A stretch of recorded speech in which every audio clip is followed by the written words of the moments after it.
सबक फिर पढ़ सदाकत का, अदालत का, शुजाअत का। सही। चले जी, अगले बंदे को लें। ठीक है। अच्छा हजरत, वो जो डॉक्टर फिजा हैं तो कमेंट पे कह रहे हैं कि फेक है, लेकिन जो एक पुख्ता दलील नहीं है। तो अगर ज्वाइन कर रही हैं और उन्हें हिंदी समझ में आती है मेरी वो तो लैंग्वेज, तो आए और जिस नाम से नहीं, आना फेक है तो वो एक है, बार कमेंट में कर देखें दीजिए। फेक तो है, लेकिन कौन, यानी कौन है ये नहीं हमें पता है। फेक ऑब्वियस ही बात है, एक्स मुस्लिम सारे फेक ही तो होते हैं। जी जी जी जी। हनी सिंह हमारे साथ है, नाम से हनी सिंह आए। हाय टू ऑल। जी भाई, क्या हाल है सबके? बिल्कुल ठीक। यासिर भाई, मैं आपका बहुत बड़ा फैन हूँ, जो है काफी टाइम से आपको जो है मैं सुन रहा हूँ, तो बहुत अच्छा लग रहा है कि आपसे दोबारा मिल रहा हूँ मैं, बात हो रही है हमारी। अल्हम्दुलिल्लाह। जी, आप सनातनी है भाई, सिख हैं, क्या एथीस्ट है? हूँ मैं, एथीस्ट एथिस्ट है। एथीस्ट। अच्छा, जी हाँ, ठीक। पहले क्या थे? एथीस्ट था पहले भी, शुरू से एथीस्ट हूँ, बचपन से एथिस्ट थे, बचपन से ही। यानी पैदाइश ही एज एन एथिस्ट हुई है। हाँ मतलब कि मैं हिंदी हिंदू फैमिली में पैदा हुआ हूँ, लेकिन मैं शुरू से ही एथीस्ट रहा हूँ। मेरी जो सोच रही है वो शुरू से ही एथीस्ट वाली रही है, अच्छा ठीक है, शुरू यानी से ही। मतलब खाता जो खुला वो एज एन एथिस्ट खुला। ठीक है, कोई बात नहीं, हम मान लेते हैं आपका इसरार है तो कोई बात नहीं जी। हाँ तो हाँ जी अब आप बोले आगे। हजरत जी तो जी। बताना चाह रहे हैं कि मुझे नाई ने कौवा नहीं दिखाया था, हिंदू फैमिली में पैदा हुआ था। जी जी जी जी। वो हनी सिंह, वो असल में कमेंट हमारे बसालत भाई ने किया है उवैस इकबाल पर। वो भी आपकी तरह एक एथिस्ट हैं, बस फर्क इतना है कि उन्होंने कौवे देखे हैं, आपने नहीं देखे हैं। अच्छा अच्छा, चलिए उनके बारे में बात जी बाद में होगी। जी। फिलहाल मैं अपना सवाल रखता हूँ कि मतलब कि मेरा सवाल ये है कि ये जो जन्नत और जहन्नुम होते हैं, मतलब कि ये रियल में होते हैं, या मतलब कि ये ऐसा मतलब कि सिर्फ इनको माना गया है कि ऐसा मेटाफर यूज हुआ है, मतलब कि ये सारे रिलीजन में, तो उस बात का सबूत क्या है कि ये है? दो आपने सवाल किए। पहला सवाल आपने ये किया कि क्या इनका जो रिलीजन में या इस्लाम में खुसूसन इन दोनों का जो तस्किरा है जहां भी आया कुरान में हदीस में, तो क्या ये मेटाफोरिकली आया? नहीं, ये मेटाफोरिकली नहीं आया, ये रियल में है।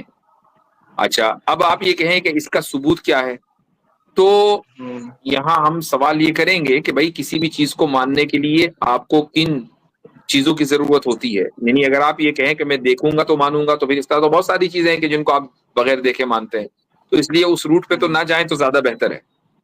यहाँ ये है कि रियलिटी क्या है। रियलिटी वो है कि जिसको आप देखें, महसूस करें, उसी को रियलिटी कहा जाएगा।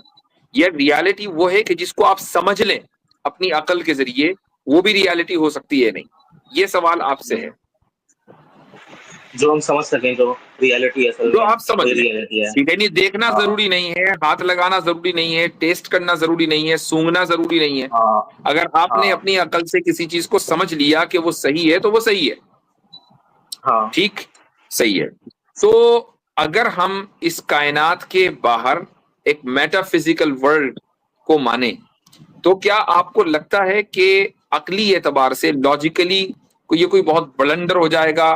कोई रैशनली इस चीज को हम साबित नहीं, या ये रैशनली बिल्कुल गलत होगा मेटाफिजिकल वर्ल्ड अगर हम तस्लीम करें? नहीं, मेरा मेरा फिर जब वो आता है, सवाल आता है, वो ये आता है कि मतलब कि हम ये मानते हैं कि मतलब कि यूनिवर्स ये है, तो फिर ये यूनिवर्स के बाहर क्या होता है? मतलब मैंने कैसे बताया ना कि जाते हैं हम यूनिवर्स तो पूरा यूनिवर्स का मतलब? एक फिजिकल रियलिटी है, एक फिजिकल वर्ल्ड हाँ, है।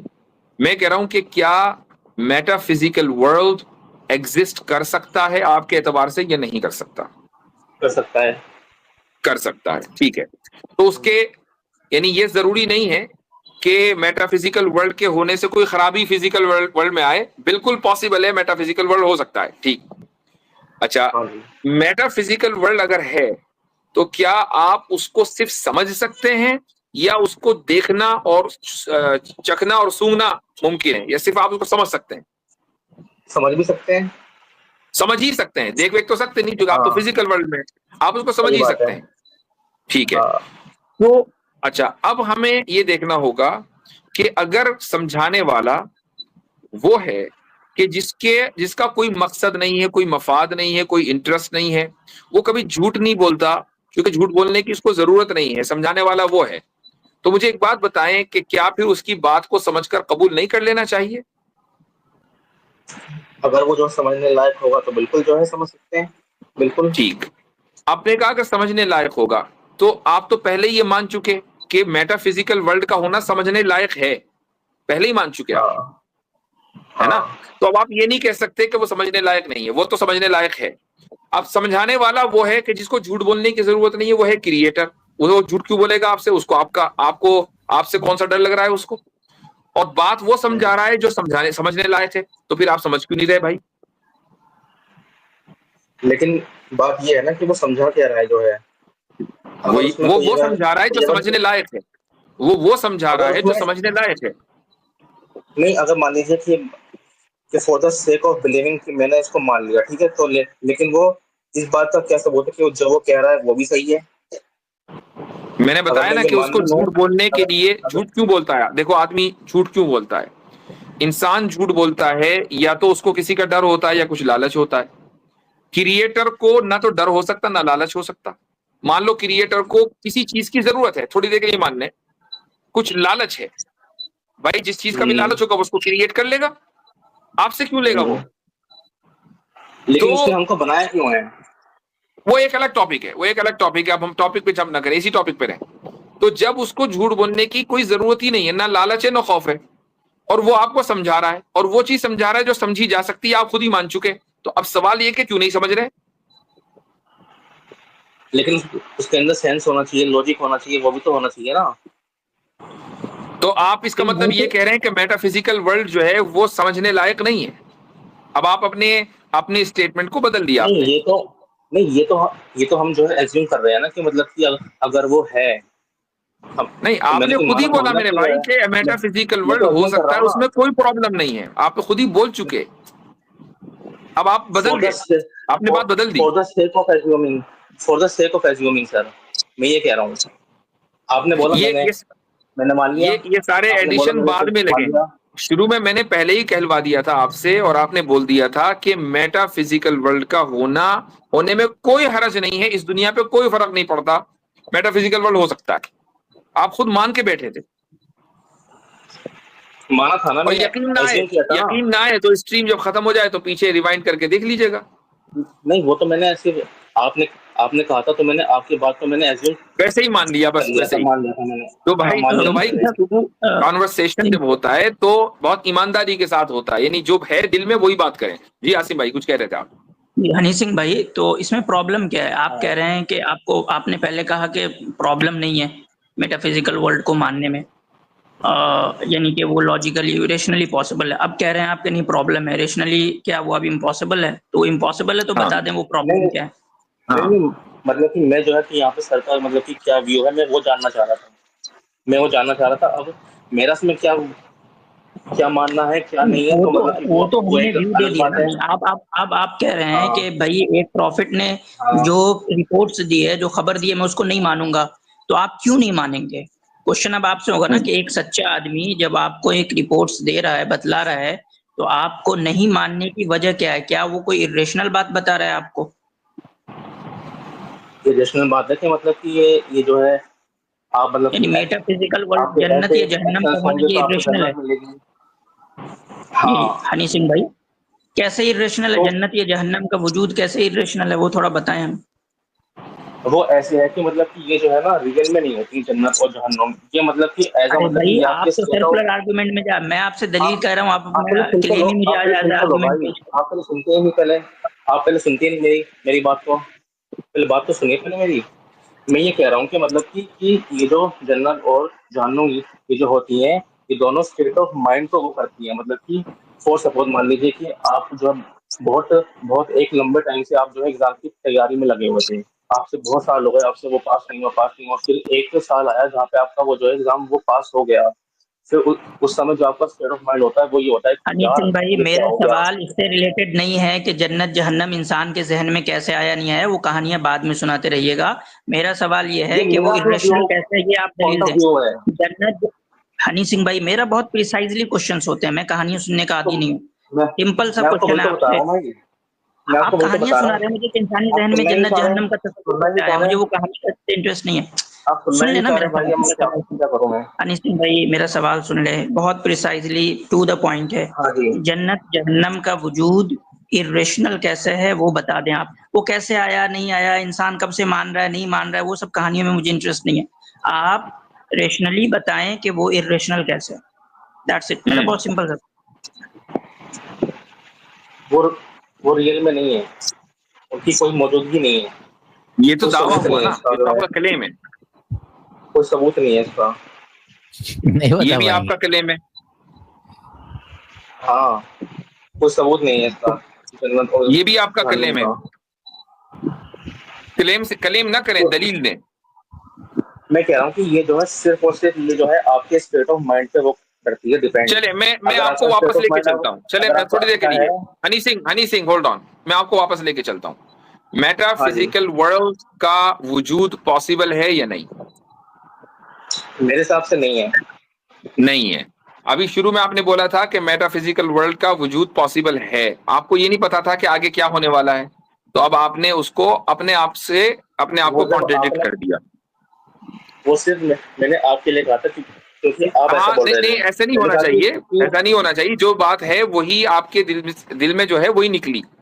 ठीक है, तो अब आप कह रहे चलिए हैं अब कि तो कह रहा हूँ, आपको मेटाफिजिकल वर्ल्ड बताइए का ना। वजूद पॉसिबल नहीं है। ठीक है, ठीक है। हम आई हाँ डोंट नो कि आपका कौन सा स्टेटमेंट सही है, ये वाला या वो वाला, लेकिन चूंकि आपका लेटेस्ट स्टेटमेंट ये है कि पॉसिबल नहीं है, अब ये आपने एक दावा कर दिया, तो जरा इसको दलील से हमें बताएं कि मेटाफिजिकल वर्ल्ड का वजूद पॉसिबल क्यों नहीं है। वो इसलिए नहीं है क्योंकि ये जो जन्नत और जहन्नुम होती है ये आपके स्टेट ऑफ माइंड के ऊपर वो करती हैं। भाई, अगर आप जन्नत खुश और हैं, जहन्नम की बात नहीं हो रही है, मेटाफिजिकल वर्ल्ड की बात हो रही है कि क्यों नहीं है। आप ये कह रहे हैं कि इसलिए नहीं है कि वो स्टेट ऑफ माइंड, नहीं, वो दलील नहीं है। आप ये कहेंगे कि मेटाफिजिकल वर्ल्ड इम्पॉसिबल है, इसलिए जैसे 2 + 2 = 4 ही होने, 5 नहीं होना, 5 होना इम्पॉसिबल है, ये साबित करें इस तरह जी। यानी कि आपका वो ये है कि मतलब कि ये यूनिवर्स है कि नहीं, आप ये कह रहे हैं यूनिवर्स क्या? कि वो यूनिवर्स है या नहीं, आप ये कह रहे हैं मेटाफिजिकल जिसका आपने वर्ल्ड। मैं इनकार किया वो आपने हनी सिंह भाई, मेटाफिजिकल वर्ल्ड का आपको इंतकाल किया है। लफ्ज मेटाफिजिक्स का मतलब पता है? थोड़ा आसान। बताइए क्या होता है। वही नहीं पूछ पता, रहे हैं ना हम आपसे, वो बेसिक्स ही नहीं पता तो क्या बात होगी। वही नहीं पता। बताइए बताइए। अब ये भी हम ही अब बताएंगे क्या आपको। बताएं? अब तक इनकार चलो इस बात इसको पर हो कहने बियॉन्ड, उसको कहने beyond the physical world, beyond universe के बाहर। यानी हमारी जो भौतिक दुनिया है ना, भौतिक दुनिया से परे एक दुनिया, ऐसे समझ लें आसान भाषा में। मतलब क्या है ये तो बताइए, मतलब कि यूनिवर्स के बाहर भी एक और चलिए मैं भाई और दुनिया है। आसान कर देता हूँ हनी सिंह भाई, मैं और आसान कर सकता हूँ। वो दुनिया जो हमारे 5 सेंसेस के अंदर आते हैं ना, उस दुनिया से परे एक दुनिया, ऐसी दुनिया जो हमारे 5 सेंसेस में नहीं आती, क्या वो इम्पॉसिबल है? वो इम्पॉसिबल है, एक्चुअल में क्यों इम्पॉसिबल है। इम्पॉसिबल है? तो साबित ये हो गया। अभी आपने थोड़ी देर पहले, देखो कितना कॉन्ट्रडिक्शन है। मैंने यहाँ शुरू में पूछा आपसे कि क्या किसी चीज को जानने के लिए देखना जरूरी है या उसको समझा भी जा सकता है, आपने कहा नहीं, समझा भी जा सकता है, देखना जरूरी नहीं है। इसका मतलब आप शुरू में इस बात के कायल थे कि बहुत सी चीजें बगैर देखे, बगैर सुने, बगैर टच किए, बगैर टेस्ट किए समझी जा सकती हैं, अकल से आप उसको परसीव कर सकते हैं। अब आप क्या कह रहे हैं कि नहीं जी, फिजिकल वर्ल्ड ही सिर्फ पॉसिबल है जो हमारे 5 सेंसेस में आए, 5 सेंसेस से बाहर जो चीज है वो तो पॉसिबल ही नहीं है। इसका मतलब क्या है कि आप सिर्फ जानते हैं किस चीज के जरिए, अपने 5 सेंसेस के जरिए, आप किसी चीज को समझ नहीं सकते। तो आपके इस स्टेटमेंट में जो आपसे 10-15 मिनट 20 मिनट बात हो रही है, उसमें एक नहीं 2 कॉन्ट्रडिक्शन हो गए आज, और हो जाएंगे। इससे पहले ये कि अब मजीद गुफ्तगू होगी तो और हो जाएंगे। हाँ, हनी सिंह साहब, चले मैं तो कहता हूँ मेरे ख्याल से भाई की काफी लाज है रख ना। लें हजरत। वो कहते हैं ना कि हमें आपको समझाना पड़ेगा कि हमें हमसे सवाल क्या करने हैं आपको। हाँ हाँ, कुछ करें हजरत। ये भी हमें Mind सिखाना speak होगा। चले खैर कोई बात नहीं, हनी सिंह आपसे बात करके अच्छा जी। लगा। लेकिन बात और अच्छे अंदाज से उन्होंने गुफ्तगू की। I think we should admire him. तो बात यही है कि जब आप हमारे इस स्टेज पर आए तो बहुत ही, यानी ये मत करें कि यार मैंने आपकी वजह से कह दिया था, हमारी इसलिए रियायत ना करें। जो बात आपके दिल में है और जिस तरीके से आप अपना आर्ग्यूमेंट पेश करना चाहते हैं वो करें, ताकि आगे चलकर आपको अपना स्टेटमेंट बदलना ना पड़े। चलें जी, अगले कॉलर को ले लें। हमारे अगले कॉलर साथ हमारे हैं सबक फिर पढ़ सदाकत का, अदालत का, शुजाअत का, लिया जाएगा तुझसे काम दुनिया की इमामत का। सबक फिर पढ़ सदाकत